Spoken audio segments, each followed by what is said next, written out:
In this lesson, we will discuss a systematic approach to safety management along with its documentary needs. In line with the recent requirement for operators to implement a quality management system to continually assess the performance of their organizations, ICAO now mandates a safety management system. Many airlines have had the elements of a safety management system in place for some time. However, this requirement, from January 1st, 2009, formalizes the arrangement. On the screen are the Annex 6 requirements for the contracting state. Take some time to read the items on the screen before proceeding.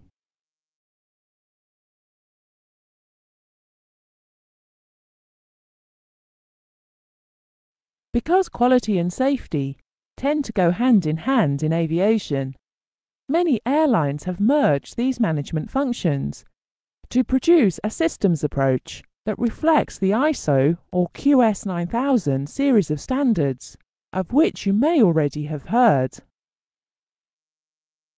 On screen are the Annex 6 requirements for the safety management system.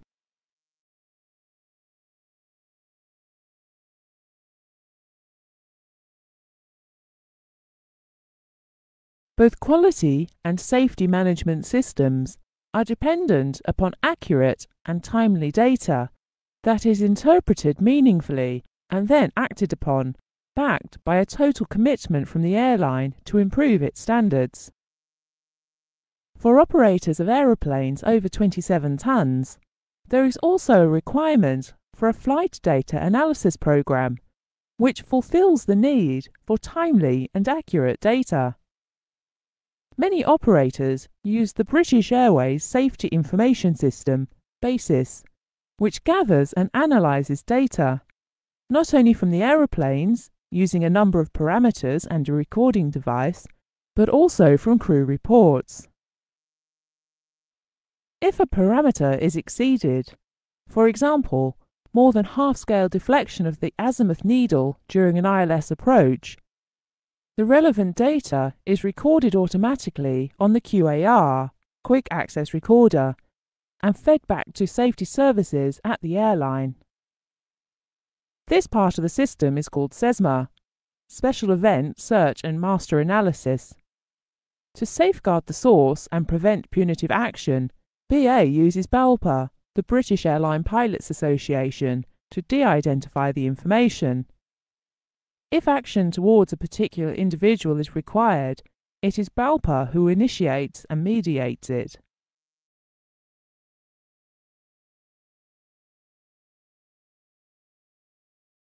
Obviously, an appropriate documentary system must underpin any safety system. The operator is required to establish the document system as part of safety management for the use and guidance of his operations personnel.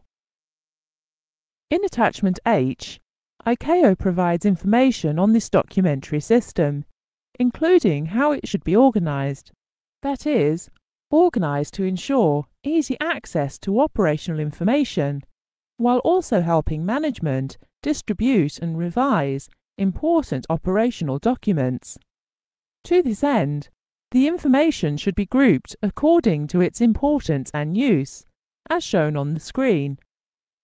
Quick reference cards and guides should be used to collate and display the most important and frequently used information.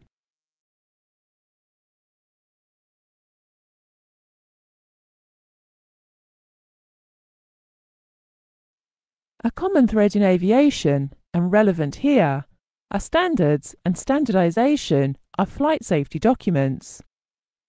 The system must be to the highest standard, demonstrating consistency in terminology and coherence throughout.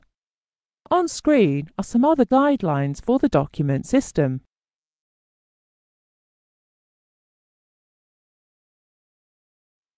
The remainder of the attachment deals with the deployment and amendment of the system. Deployment should be to those operations personnel who need the information, and there should be a loop such that these people can feed back to the operator any issues or concerns they have with the information. Sources of amendment could be feedback from the operations personnel through the loop already mentioned. Additionally, various states, including those in which the operation occurs, will require an input.